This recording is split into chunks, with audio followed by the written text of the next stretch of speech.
Welcome back. Now, again, deepest apologies. I've been really busy. I've been trying to study up and save this money to get to E3 this year, so wow, just crazy stuff. Anyway, in today's Oculus commentary, I'm gonna read to you guys the history of Oculus Rift and what's gonna happen with it afterwards. Okay, Oculus was founded in 2012, and its history begins as a head-mounted display, or HMD, designer at University of Southern California Institute of Creative Technologies. Palmer Luckey earned a reputation for having largest personal collections of HMDs in the world. Nice. And is the longest is a longtime moderator in meant to be seen MTBS 3D's discussion forums. Through MTBS forums, Palmer developed the idea of creating a new head-mounted display with both more effective than what is currently on the market and inexpensive for gamers. To develop the new product, Luckey founded Oculus VR with Scaleform co-founders Brendan Irib and Michael Antonov. Michael Antonov, engineer Jack McCulley, Nate Mitchell, and Andrew Scott Reese. Coincidentally, John Carmack of ID Software had been doing his own research on HMDs and happened upon Palmer's developments. After sampling an early unit, Carmack favored Luckey's prototype, and just before 2012's E3, ID announced their future updated version of Doom 3 BFG Edition, which would be compatible with the head-mounted display units. During the convention, Carmack inducted a duct-taped head mount display based on Palmer's Oculus Rift prototype, which ran Carmack's own software. The unit featured high-speed IMU and a 5.6-inch, which is 14 centimeters, LCD display, visible via dual sensors, which are positioned over the eyes to provide 90 degrees horizontal and 110 degrees vertical stereoscopic 3D perspective. Carmack later left ID as he was hired as Oculus's chief technology officer. On March 28th, it was announced that Michael Abrash had joined the company as chief scientist.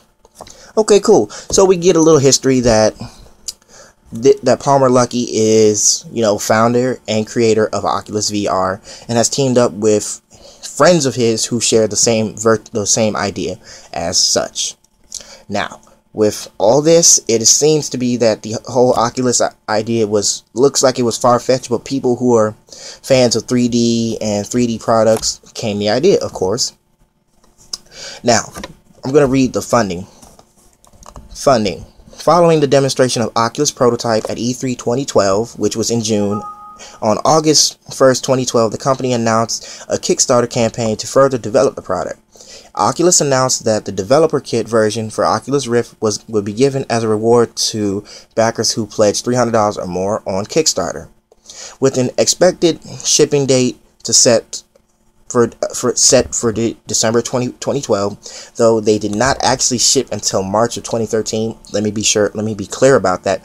They were supposed to ship out in 2012, but they did not ship out till March of 2013. Anyway, moving on. There was also a limited run of 100 unassembled Rift prototype kits for pledges over $275, and that was shipped a month earlier. Both versions were intended to include Doom 3 BFG edition, but Rift support in the game was not ready.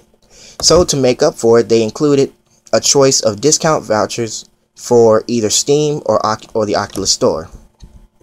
Within 4 hours of the announcement, Oculus secured its intended amount of $250,000, and in less than 36 hours, which is by far the fastest fundraising in history. The campaign had surpassed $1 million in funding, and eventually a totaling with $2,437,429. In total, Oculus VR has raised $91 million with 2.4 million raised via crowdfunding. So pretty badass if you ask me.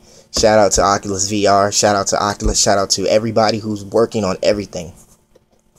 But anyway, we're gonna get to that.